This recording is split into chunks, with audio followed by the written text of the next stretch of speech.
very, very good, don't get me wrong, but if you owned a normal yield expansion and like half of another normal yield expansion, it would be about high yield expansion.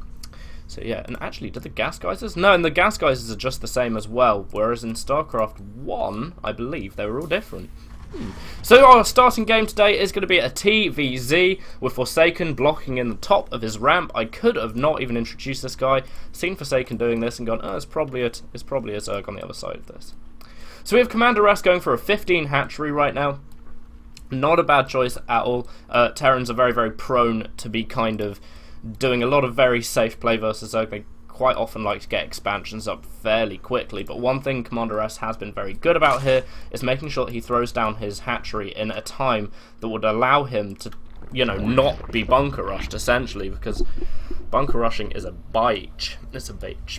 I've been playing quite a lot of Zerg recently on Heart of the Swarm, for any of you who have wondered where I have gone on my accounts. That's right.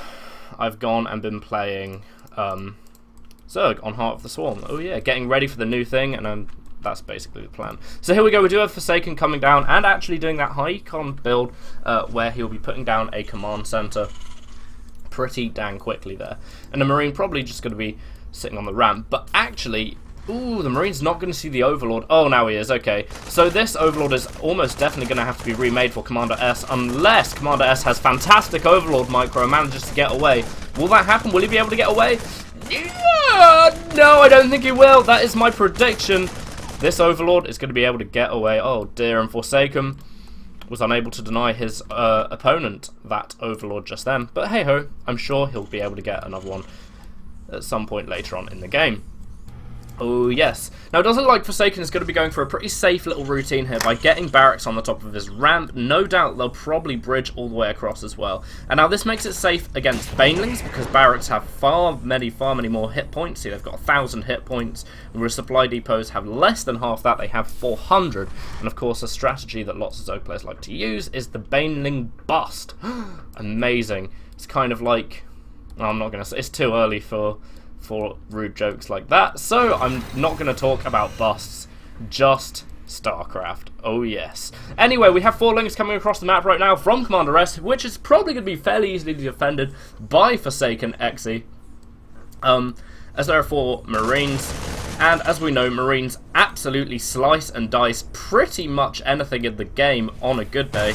And here we go, these poor Zerglings are almost definitely, not going to survive with their lives, and instead are reduced to a pile of red mush. Meanwhile, Commander S feeling confident, actually going and getting himself an expansion right here. That's an absolutely fair play indeed. Feeling a bit safer than perhaps he should. I mean, his opponent does have a sizable army compared to him, and he isn't actually working on metabolic boost just yet, which is the Zergling speed, of course. So obviously surrounding his opponent is going to be that much more difficult. Now I want to know what Forsaken is probably going to be doing with his build right here, and it's probably going to be a bio build because we do have 3 barracks down. We've got a fairly early engineering bay down as well, so he probably wants to go ahead and get started on his upgrades. Yeah. Alright, so we do have these Marines probably scouting around for an Overlord. That's almost definitely what the plan is right here. And oh no! This guy unfortunately eats it. Isn't it funny how kind of Marines turn that black-grey colour as soon as they die? Weird. It's almost as if their suits have a mind of their own. Alright. So the expansion has been successfully taken here by Commander S, obviously allowing him to bolster his economy, and it wouldn't surprise me too much if ForsakeNXE, was going to be putting down another expansion pretty soon. Terran do like to keep up with Zerg on the amount of expansions they have, and here we go, we have ForsakeNXE coming across the map with a fairly sizable amount of Marines. Commander S sees it, and he's going to be running away with the majority of his lings. And yep, he does actually manage to get away, so that's nice. Commander S also being very careful not to put his Overlords everywhere, because obviously these guys have guns and they can shoot into the air. Meanwhile, Stimpack has just started, the research has just started for ForsakeNXE, which is something that he will want. But Commander S at the moment is fairly defenseless against this push. I mean, he's got quite a few Zerglings, but it won't be that much. The Marines do have combat shield, which increases their maximum armor, I believe, by 2, which is pretty good indeed. And this is actually going to be a bit of a killing field. Speed has just finished for Commander S as well, but it's still not going to be enough. 26 Zerglings on the way. It does actually look like the hatchery is going to be destroyed here for Commander S if he is not careful. I mean, he really want to get on this. Maybe Forsaken will be able to snipe a queen as well as the hatchery, but getting the hatchery down will be good enough. Another queen popping out just in time, and actually, is this hatchery going to go down? I don't think so. There are so many Zerglings now, and they will definitely be getting this around. The Marines, oh, just get the queen snipe there. So actually, moderately worth it push right there. Let's see how many workers killed. ForsakeNXE killing 12 drones and a queen, which is pretty good, really, considering that there was only like 12 Marines there in the first place. And Marines, of course, are they as worth as much as drones? Yes. But drones are worth that little bit more because they have the capacity to bolster your economy. Commander S going ahead and putting down some Evo chambers right now, so he is going to be looking forward to going ahead and getting his expansions. And of course, getting a Spire as well. Dangerous, dangerous times. Dear oh dear, Dinge is back in the arena here in the chat. Good afternoon, Dinge. If you want anything casting, please don't hesitate to put a link in the chat, because I don't actually have any casts lined up for this. I'm pretty much just going to go and do them as they come along. That's the plan. Centrifugal hooks on the way. By the way, the coolest upgrade in all of StarCraft 2, because it's got the word centrifugal in it. And if you can't say centrifugal without feeling a little bit cool, then I don't know what is wrong with you. Because centrifugal is the best thing ever. Meanwhile, Forsaken hasn't actually been able to expand just yet. Unfortunately for him, he is going to be lifting that orbital command into position, but there is an Overlord defecating all over the third base right here, so he's going to have to clear that out first with his army of Marines and Marauders. As far as weapons upgrades are concerned, we do have one armor on the way, and we have one weapons on the way, well, finished actually, for our Terran player. Meanwhile, we have one melee and one armor on the way for our Zerg player. Very nice indeed. So, let's see then. Let's see how this game is probably going to pan out. There are Mutalisks on the way because of our lovely spectator mode. We know this, and the players do not. So Forsaken might actually have some difficulty here because I don't know if he's expecting this or not, and that can be a massive pain in the arse for any player of any race. But anyway, let's go ahead and have a look right here at ForsakeNXE's army and see what he's going to be doing. Oh my god, there's so many Banelings here. Very nice splitting actually from ForsakeNXE and managing to make it massively worth his while to be able to defend it. The Mutalisks come in and try to clear up, but there are far too many Marines remaining, and of course Marines will absolutely decimate Mutalisks because Mutalisks are light biological. They are a bit flimsy, no problems there. Marines easily going to be killing off quite a lot of the aggressor's army there, and here we go, we have Zerglings coming in, and coupled with the Mutalisks, this could be the end of our Terran's little push here, but probably not. The Hellion left completely alone there to just take out as many Zerglings as he likes. Got 4 kills right there. And there we go, Forsaken lifting away the Marines into a medvac. And actually, Commander S can probably be like punching himself right here because there are no more Marines, Mutalisks even left on the map to go and clear off this medvac. Commander S. Commander S. Alright, so what's happening? I know that there's a Captain S. That's like a web show. I think that's right. It's like a really old school retro web show. Wow. And here we go. We have ForsakeNXE coming down and having loads and loads of medvacs. It's not loads of medvacs, actually. It's a good amount of medvacs.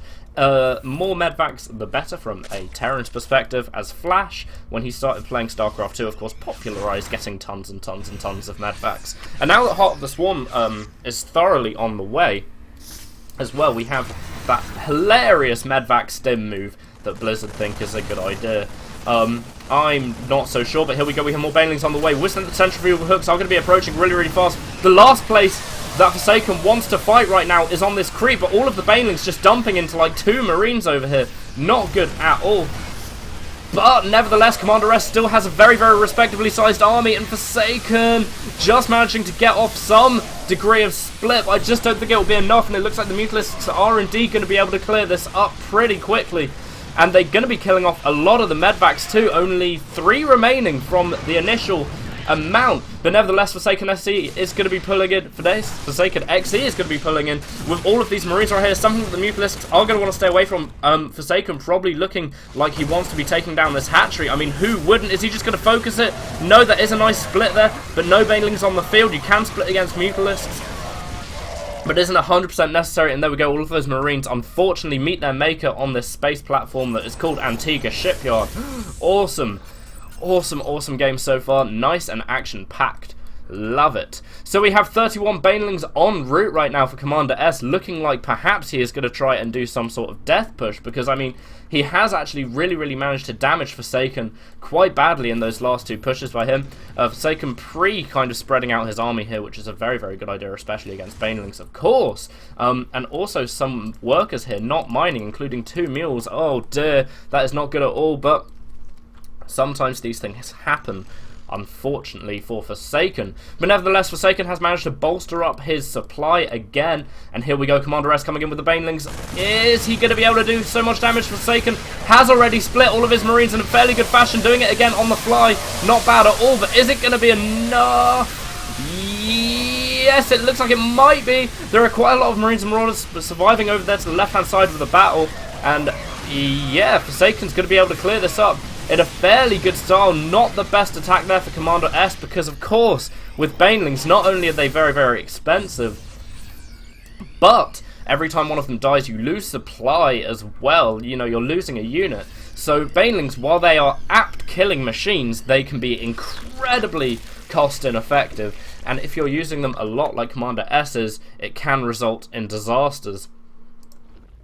It can result in disasters 100%. Oh yes, so now we have the 3+ weapons on the way coming from ForsakeNXE. And is he going to be able to split in time? Oh man, so many banelings going into Marauders right there, and that's a better choice than going into Marines, because of course Marauders are actually armoured and it will do far less damage to them indeed, as banelings not so great against the armoured units.